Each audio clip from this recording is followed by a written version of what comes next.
Warung Pemadam Kelaparan merupakan salah satu tempat wisata kuliner di Kota Serang. Berbekal kecintaannya pada makanan, dengan proses trial dan error melalui internet, Bapak Diki Pratama bersama istri mantap mendirikan usaha ini pada tahun 2017. Letaknya yang strategis, tepatnya di Komplek Depag, Blok J nomor 2, Ciwaru, Serang, Banten, menjadikan warung pemadam kelaparan ini tak pernah sepi oleh pengunjung.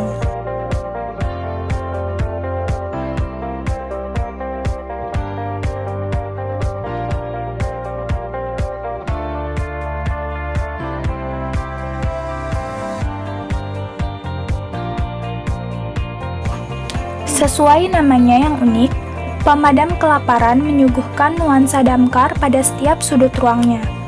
Pemadam kelaparan menyediakan berbagai menu makanan khas Indonesia yang diolah menjadi bentuk yang modern dan lebih kekinian, mulai dari menu makanan ringan hingga berat, dengan harga kisaran dari Rp5.000 sampai dengan Rp15.000 untuk porsi single dan Rp30.000 untuk paket menu.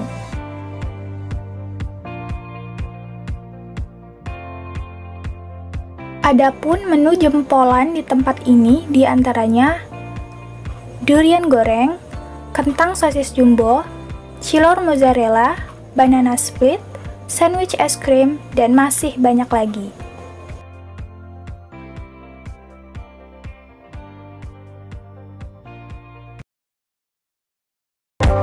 Harganya yang ramah di kantong, rasa yang enak, dan porsi yang besar menjadi daya tarik tersendiri bagi para konsumen, khususnya bagi pengunjung yang sebagian besar merupakan mahasiswa.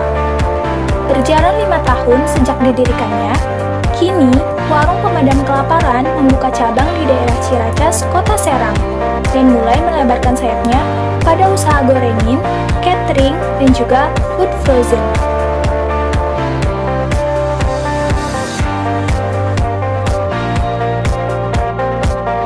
Selain dapat dinikmati secara langsung di tempat, kuliner Warung Pemadam Kelaparan juga dapat dinikmati di rumah melalui layanan pesan antar.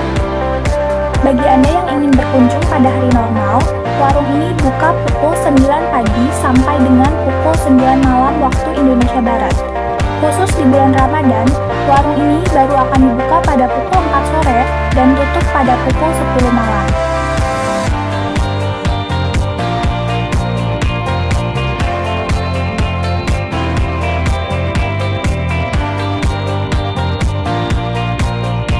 Anda dapat langsung mengunjungi laman Instagram @warung_pemadam_kelaparan untuk mendapatkan informasi terupdate seputar menu baru dan promo spesial dari Warung Pemadam Kelaparan. Atau untuk info pemesanan, Anda dapat langsung menghubungi 0853 636 3411.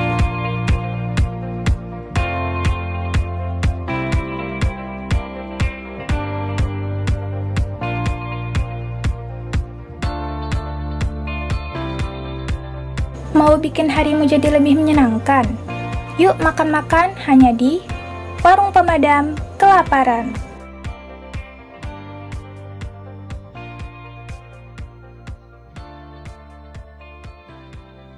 Kenalkan, saya Nongsapnya. Sekarang saya di sini sedang bersama Bapak Diki, selaku pemilik atau owner dari Warung Pemadam Kelaparan yang terletak di Ciwaru. Kali ini kita akan diskusi sekaligus mengkonfirmasi tentang tahapan-tahapan kreativitas yang Bapak Diki lalui sebelum merintis bisnis ini. Kemudian juga diskusi ini ditujukan untuk mengetahui adanya kesesuaian dan mengkonfirmasi tentang tahapan-tahapan kreativitas yang ditemui di teori dengan di lapangan.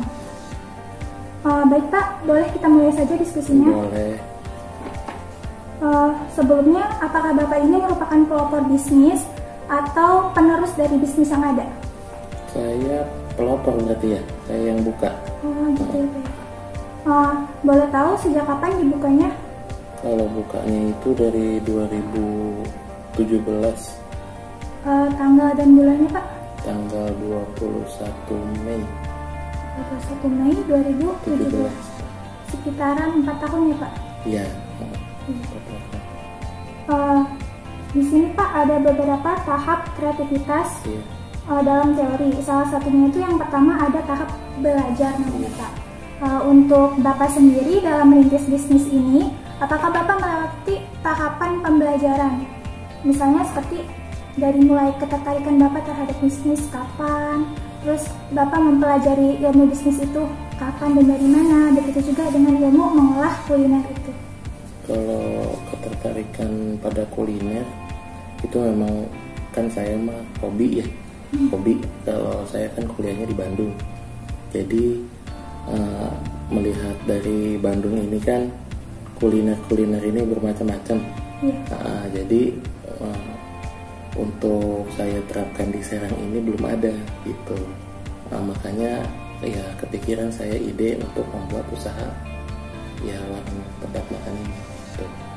Jadi sebelumnya Bapak itu memunculkan ide terlebih dahulu atau memang Bapak itu mempelajari ilmunya terlebih dahulu? Kalau saya nggak ada ilmu dari kuliner ini, saya nggak ada. Saya basic kalau dari kuliah saya pertanian, berarti kan keluar jalur. Jadi ya berawal dari saya hobinya makan dan kuliner di kota Bandung, ya saya melihat ada peluang untuk diterapkan di Serang, gitu. Makanya saya sama istri ya buka warung ini gitu.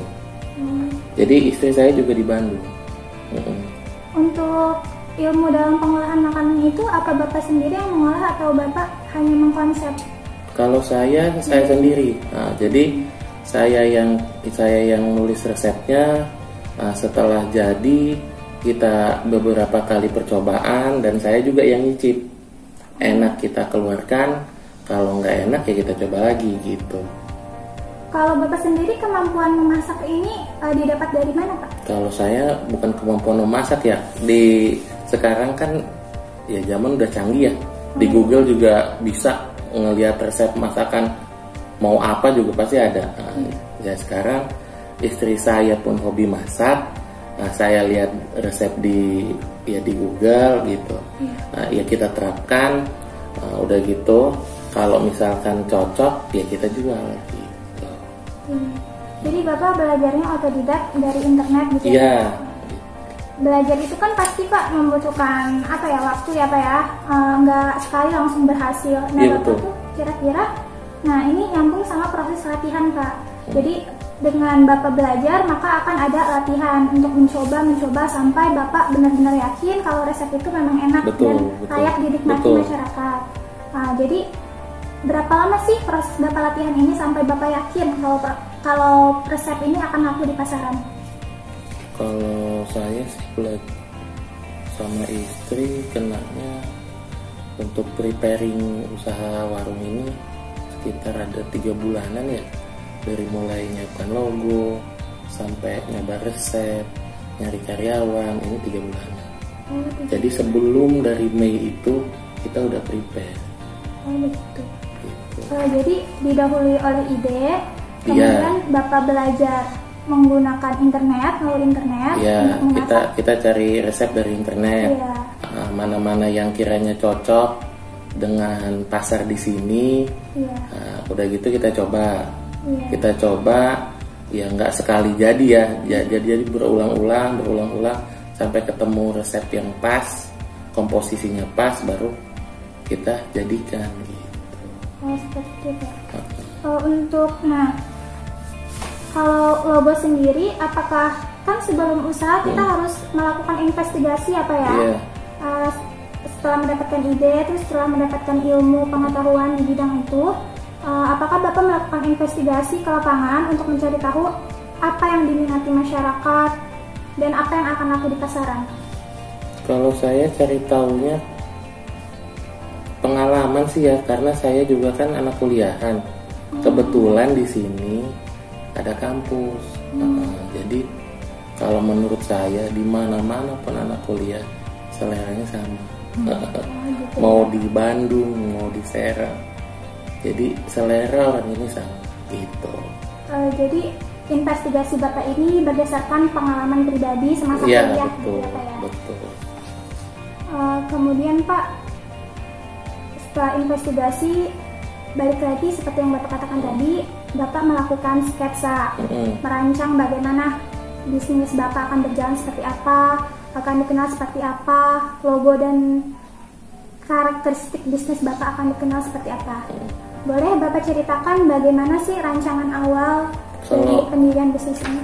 Rancangan awal ya kita gimana ya? Kalau saya nggak pakai rancangan gitu ya. Jadi ya pertama kita ya ada kesepakatan istri sama saya gimana kalau kita bikin usaha. Udah gitu kalau masalah logo, kalau ditanya dapat logo dari mana, itu muka anak saya. Iya. Iya, jadi daripada ribet ya mau logo apa, ya udah saya jadikan muka anak saya, dibikinkan logo. Udah gitu ya untuk nama itu ya kita cari yang unik. Jadi unik ini yang orang lain ini pengen tahu gitu. Jadi jangan yang pasaran, dia seenggaknya orang tahu dulu tempat kita, ke tempat kita baru ya kita sajikan ya makanan yang rasanya enak kan gitu. Kalau konsep rancangan kayak gitu saya nggak ada. Oh begitu. Kalau untuk filosofi warnanya sendiri Pak, kan warnanya identik merah sama kuning ya Pak? Karena warna pemadam yang saya tahu merah sama kuning. Jadi ikut iya. ke pemadam gitu ya iya. Pak. Nah seperti itu. Jadi Bapak tidak ada rancangan. Nggak ada, saya nggak nulis dulu budgetnya berapa, modal buat ininya berapa. Jadi nanti rancangan buat apa, omset nanti kena berapa, untungnya berapa, ini nggak ada. Langsung, ya udahlah saya buat aja gitu. Tapi Bapak berarti di situ berani ambil resiko Pak? Ya harus kan gitu. Karena yang namanya usaha ya kalau nggak gagal ya berhasil kan gitu. Itu aja sih. Oh gitu ya Pak ya. Tapi Pak, di sini kan ada tuh Pak tahapan curah pendapat Pak. Jadi walaupun Bapak belum ada rancangan, tapi dengan adanya ide Bapak ini, apakah Bapak mengkomunikasikan ide tersebut kepada rekan-rekan atau keluarga yang mungkin lebih mumpuni dan lebih paham di bisnis ini? Kalau saya sih ke istri aja ya. Jadi usaha itu komunikasinya cuma saya, istri, itu aja. Kalau yang lain nggak ada. Dari keluarga gitu Pak? Kalau keluarga sih mau apapun yang saya lakukan sama istri ya mendukung gitu. Cuman nggak ikut campur itu aja. Kemudian Pak, setelah pertimbangan dengan istri Bapak, pasti ada mungkin beberapa choice gitu Pak, beberapa pilihan kan ya Pak ya. Mungkin ada bimbang gitu, ada ragu bagaimana menentukan konsep yang emang benar-benar matang. Dan di situ Bapak mematangkan konsep atau ide Bapak ini itu berapa lama Pak kira-kira? Selama 3 bulan itu aja. Oh, 3 bulan itu sudah mencakup semua? Udah semua. Dari mulai apa Pak? Penentuan ide, udah gitu kita cari logo, apa menu yang kita mau pasarin, target pasar kita siapa. Nah udah gitu ya masalah untung atau ruginya ya itu belakangan, kita nggak ada mikirkan ke situ gitu. Yang penting coba aja dulu. Kemudian Pak, untuk apa sih namanya riset pasarnya atau Bapak melakukan riset pasar, terutama kan Bapak kan meletakkan tempatnya ini di Ciwaru ya Pak ya. Kenapa Bapak meletakkan atau menempatkan mendirikan bangunan itu di situ? Soalnya kan banyak juga Pak tempat-tempat strategis lainnya Pak ya di Kota Serang. Kenapa Bapak memilih itu? Kemudian apakah Bapak mengamati terlebih dahulu perilaku masyarakat di sekitar Ciwaru itu? Sebenarnya bukannya mengamati ya, kan itu udah ada kampus itu. Sebelum ada warung saya udah ada kampus. Jadi ya daripada yang lain juga banyak yang kos-kosan, kebetulan saya juga letaknya ada di depan. Kita coba di rumah makan gitu. Itu aja sih, simpel aja. Bapak nggak mengamati bagaimana kebiasaan mahasiswa atau masyarakat yang di sekitar Ciwaru pada umumnya? Kalau mahasiswa rata-rata yang balik lagi yang tadi ya, rata-rata sama. waktu zaman saya mahasiswa sama yang sekarang kayaknya sama. Semua mahasiswa maunya yang murah, yang banyak, yang enak. Iya, semua. Iya, Pak, gitu. Apa sih namanya, Pak? Di situ Bapak berarti telah menentukan target marketnya, Iya, Pak? betul. Jadi target market Bapak itu sebenarnya mahasiswa saja Betul. atau masyarakat juga? Dari awal target pasar kita memang mahasiswa.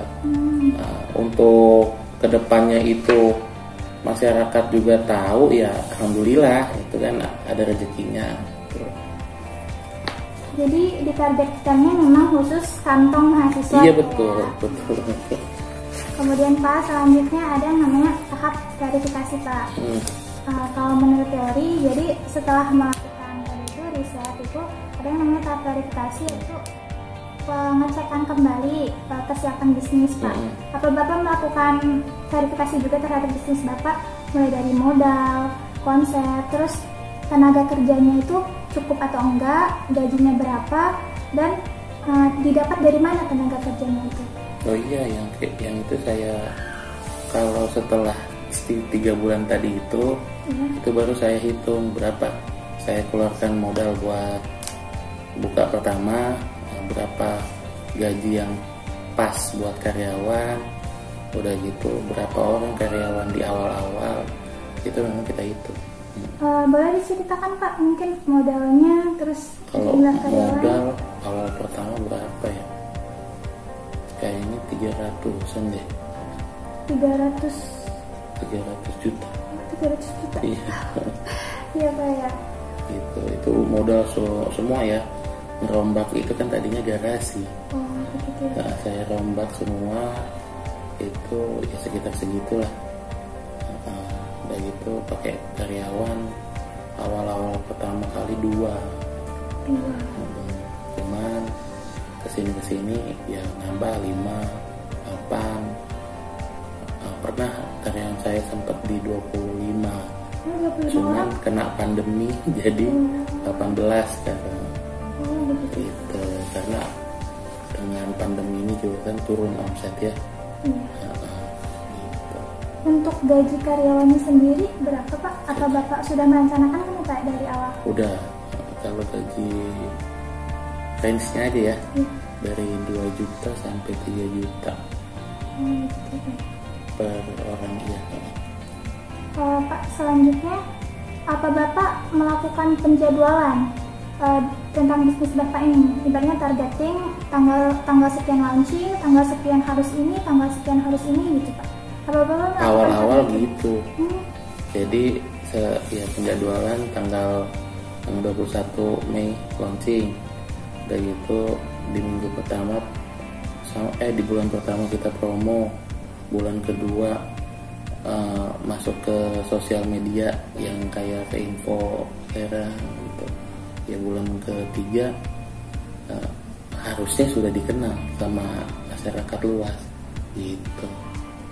Dan itu apa target Bapak itu terkejar atau malah tidak terkejar, Pak? Kalau target sih sesuai, cuman masalah dikenal sama orang masyarakat luasnya ini agak lama. Nggak sesuai target, 3 bulan langsung terkenal gitu enggak. Ternyata berapa lama proses pengenalan itu? Setahun ada. Setahun ada. Gitu. Kemudian Pak, kalau jam buka tutup tokonya sendiri setiap harinya? Kalau kita buka dari Senin sampai Minggu, dari jam 9 sampai jam 9 pagi ketemu 9 malam. Kalau untuk Ramadan ini, Pak? Kalau Ramadan dia di jam 4 sore, tutup jam 10 malam. Gitu. Kemudian Pak, ini ada tahapan yang menentukan jadi tidaknya suatu bisnis ya, Pak. Tahapan eksekusi. Nah, Bapak kan sudah merancang, sudah menargetkan segala macam, sudah mendirikan bangunan. Kemudian di hari pertama atau setelah launching itu, apakah eksekusi dari ide Bapak ini sudah sesuai konsep? Kemudian memang seperti apa yang Bapak harapkan? Bagaimana respon masyarakat terhadap bisnis Bapak pada saat itu? Awal ini belum. Awal pertama kali mulai ya masih sepi lah, dibilang sepi. Cuman dengan ya lama kelamaan kan ya mahasiswa juga tahu karena target pasar kita mahasiswa. Setelah mahasiswa tahu, ini lebih cepat kita dikenal orangnya. Jadi dari mulut ke mulut melalui mahasiswa ya, penyebaran informasi mengenai toko Bapak ini. Kemudian Pak, ini ada juga beberapa yang ingin saya tanyakan. Di pemadam kelaparan itu apa sih yang membedakan dengan toko kuliner yang lain? Kalau saya konsep awalnya memang di situ makanan murah, banyak, enak. Itu aja. Murah, banyak, dan enak itu yang udah menjadi ciri khas pemadam ya Pak ya? Iya, kalau dari awal begitu. Kemudian Pak, produk apa saja Pak yang dijual dan varian harganya mulai dari berapa aja? Kalau produk kita yang ngambil yang street food ya, kayak model nasi goreng, ya mie goreng, ya, bihun, begitu kayak model makan makanan rumahan kayak sayur asem, ada paket-paketannya juga di situ. Cuman di situ kalau untuk mahasiswa ya kita sediakan paket yang perorangan. Di situ juga bisa paket yang keluarga gitu. Jadi range harganya paling murah di 5.000. Jadi udah emang kantong mahasiswa ya Pak ya? Menyesuaikan. 5.000 paling murah. Paling mahal berapa ya? Saya jauh. Paling 30.000 ya. Oh, paling mahal 30.000. Nah, itu juga paketan. Kemudian Pak, apa Bapak mempunyai cabang selain yang di Ciwaru? Ada. Di mana Pak? Di Ciracas. Oh, di Ciracas. Sudah berdiri berapa lama kira-kira? Berdirinya setahun setelah saya buka yang di Ciwaru. Tapi di Ciracas karena tidak dekat dengan kampus, agak susah saya mengembangkannya. Oh, gitu, Pak. Kemudian Pak, cara Bapak berjualan sendiri, apa Bapak meng-up informasi tentang Bapak ini di sosial media atau di website? Iya. Atau bagaimana? Kalau saya pakai sosial media, Instagram kan. Jadi dari Instagram itu kita share informasi apa, menu apa gitu, ada yang baru apa. Sampai lowongan kerja pun saya di situ. Jadi sampai sekarang masih membuka lowongan Pak? Enggak dulu. Takut nggak kebayar. Oh iya, karena pandemi ini. Iya. Nah, masih menyambung pandemi, apakah pendapatan Bapak berkurang Pak? Iya, sebelum pasti. Sudah? Pasti. Berkurang berapa ya? Awal-awal pandemi hampir 80% pendapatan saya kurang. Iya. Kalau sekarang 50% berkurangnya. Untuk perbandingan jumlah pengunjungnya sendiri jauh sekali berarti ya Pak ya? Jauh. Karena dari memang kan dari pemerintah yang tidak mengizinkan ya. Iya. Ya kita ngikut pemerintah aja lah. Gitu. Jadi mau nggak mau, suka nggak suka, otomatis harus berkurang. Jadi biasanya kalau hari biasa itu berapa Pak? Mencapai berapa jumlah pengunjung seharinya? Kayaknya 100 lebih ya. 100 orang lebih. Kalau pandemi ini apalagi Ramadan ya Pak, mungkin karena jamnya jam malam ya, hari ya. Jadi itu berapa Pak jumlah pengunjungnya per hari? Kalau karena bulan puasa waktu bukanya sama ya, kelihatannya penuh gitu. Itu padahal ya dari pendapatan ya tetap berkurang. Boleh Pak tahu range omset per bulannya itu berapa? Sekarang aja ya. Oh iya. Yang sekarang paling antara 3 sampai 5 lah. Oh begitu. Per hari. Kalau misalkan sebelum pandemi mencapai 20 juta Pak? Enggak, paling 7 sampai 10. Oh 7 sampai 10.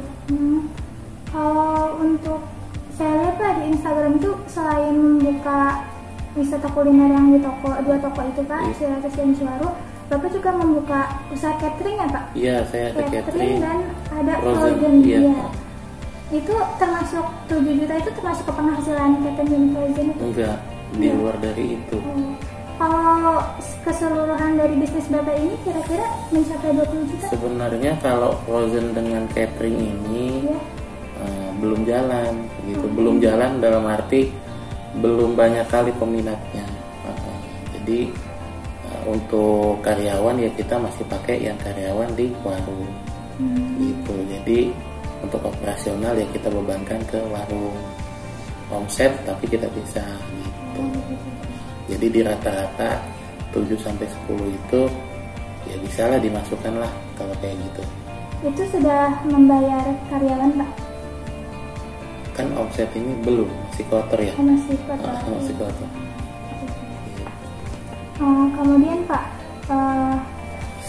ada nggak sih Pak harapan atau inovasi yang ingin Bapak jalankan untuk kedepannya?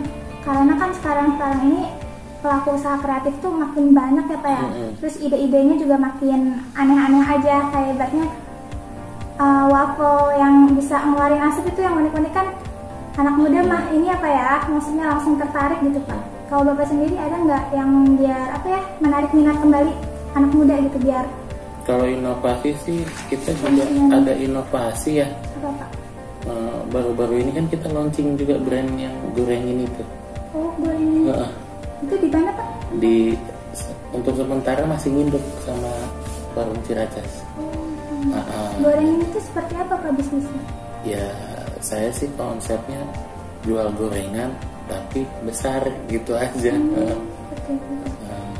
Jadi jumbo, semua besar. Oh, ukurannya jumbo. Iya. Seperti itu.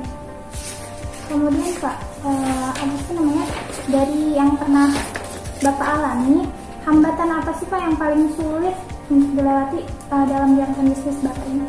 Hambatan apa ya? Pas awal-awal nyari karyawan susah gitu, karena orang kan belum tahu kita jadi agak sepele gitu. Jadi untuk ngegaji ini mampu apa enggak gitu. Udah itu yang pas kesini ya pas pandemi ini memang otak-otak kali gitu. Gimana caranya biar bertahan dengan omset yang menurun drastis, mau nggak mau, suka nggak suka ya harus kita kurangi karyawan kan gitu. Jadi ada dampaknya juga ke karyawan saya. Bukannya saya nggak suka kan gitu, memang harus. Jadi ya itu dua aja sih kalau untuk hambatan. Selebihnya ya nggak ada sih kalau menurut saya. Begitu ya.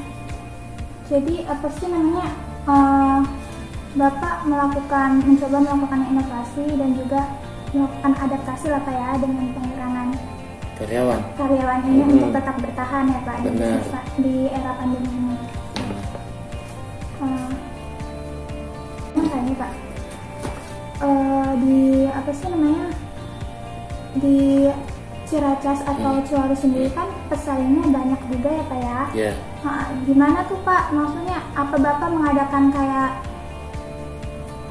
apa sih namanya, promosi secara berkala gitu Pak, biar konsumennya tuh tetap ada di Bapak gitu Pak minatnya? Sebenarnya sih kita ada promosi, udah waktu kemarin kan buka yang di Ciracas ulang, kita promosi karena kan sempat juga tutup karena pandemi itu kan, kita kekurangan orang, jadi sempat kita tutup yang Ciracas, baru reopening kita promosi. Tapi kalau menurut saya promosi kayak begitu nggak terlalu pengaruh kalau ke saya gitu, karena dari harga kita udah murah, mau apa lagi yang dipromosikan. Jadi apa Pak yang bisa Bapak lakukan? Kalau dari promosi itu bukan dari potongan harga segala macam, paling kita lebih gencar di sosial media sih. Jadi biar apa sih namanya, biar dikenal anak muda dengan caranya mereka, gitu ya Pak ya.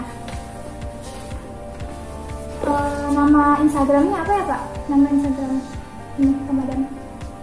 warung_pemadam kelaparan @warung_pemadam kelaparan, iya gitu. Untuk followernya sendiri sudah mencapai berapa Pak? Kita sedikit ya, 2.800.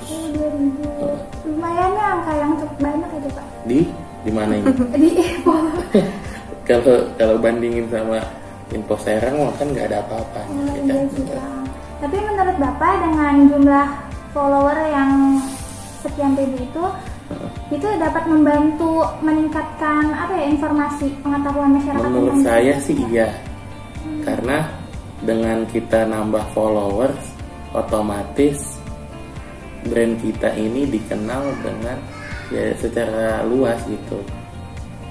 Tapi kalau untuk sosial media secara luas pun untuk kalangan yang muda ya, ibu-ibu mana ada yang main iya betul Pak, Instagram gitu ya. Iya. Iya memang sasaran kita kan anak muda.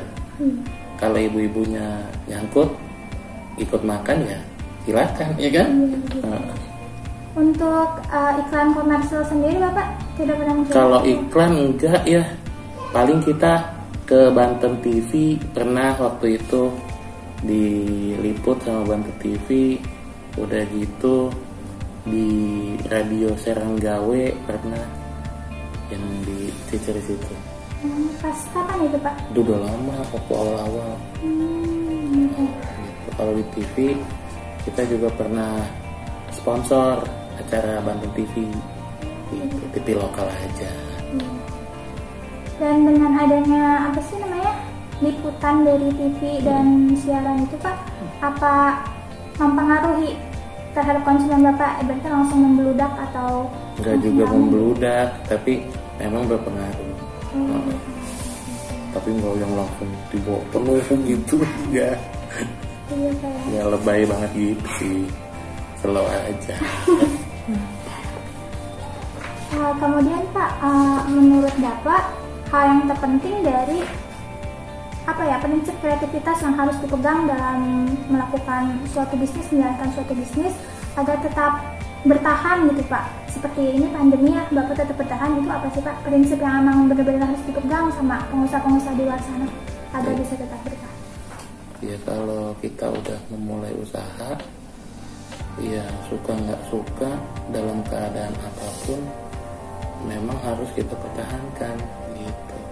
Kalau prinsip saya begitu, mau gimana pun ceritanya saya harus putar otak untuk mempertahankan warung ini gitu. Terus namanya Pak, untuk itu terus Pak, harapan Bapak ke depannya terhadap bisnis ini seperti apa sih Pak? Harapan saya mah gampang sih, biar rame itu aja. Biar banyak yang berkunjung, biar rame, biar dikenal. Buka cabang lagi Pak? Amin, buka cabang lagi. Rencana sih Cilegon ya.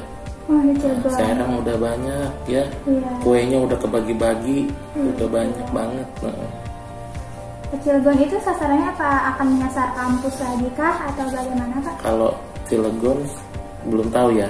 Cuman ya kalau dari awal pertama kali kita buka dengan adanya kampus ini terbantu, mungkin kita cari dekat kampus, mungkin ya. Gitu.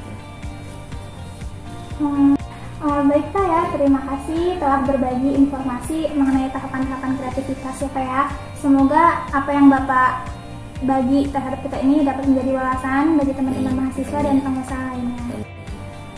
Kemudian Pak, boleh saya simpulkan dari diskusi kali ini. Jadi dari pemaparan Bapak Diki, kita dapat mengetahui bahwa tidak semua konsep tahapan-tahapan kreativitas yang ada di teori ini diterapkan dalam kegiatan di lapangan. Seperti apa yang dilakukan Bapak Diki, ternyata tidak semua dilakukan, mulai dari pengkonsepan atau penargetan. Adapun urutannya tidak selalu sesuai dengan teori. Jadi Bapak tadi itu mulai dari ide dulu ya Pak ya, mulai dari ide, kemudian belajar melalui sosial media ya Pak ya, Terus mulai dari ide belajar dari sosial media, latihan secara otodidak kira-kira 3 bulan, dan 3 bulan itu juga Bapak sudah melakukan seperti perancangan sketsa, kemudian pencarian konsep gitu ya Pak ya. Dan Bapak sendiri tidak melakukan investigasi secara khusus gitu Pak ya, karena berdasarkan pengalaman pribadi Bapak sebagai mahasiswa gitu. Kemudian untuk riset pun sama, Bapak hanya melihat adanya kampus, adanya mahasiswa, berarti mahasiswa itu di mana-mana karakteristiknya sama gitu ya Pak ya. Menurut saya. Iya. Untuk curah pendapat dan inkubasi sendiri, Bapak hanya berdiskusi dengan istri Bapak ya Pak ya dalam bisnis ini. Jadi tidak terlalu dalam diskusi yang besar untuk menentukan maju tidaknya bisnis ini gitu ya Pak ya. Dan penjadwalannya sendiri, Bapak Diki sudah melakukan penjadwalan, namun tidak semuanya tercapai ya Pak ya atas targetnya. Seperti target untuk dikenal masyarakat dalam waktu 3 bulan, ternyata butuh waktu 1 tahun ya. Dan untuk eksekusinya sendiri pun sama. Jadi setelah eksekusi itu minat masyarakat tidak langsung besar terhadap bisnis Bapak, butuh juga waktu ya Pak ya. Terutama penyebaran informasinya itu dari mulut ke mulut melalui mahasiswa dan penyebaran melalui sosial media, begitu Pak. Terima kasih teman-teman yang sudah menyaksikan diskusi kali ini. Kurang lebihnya saya mohon maaf Pak. Terima kasih. Wabillahi taufiq wal hidayah. Wassalamualaikum warahmatullahi wabarakatuh.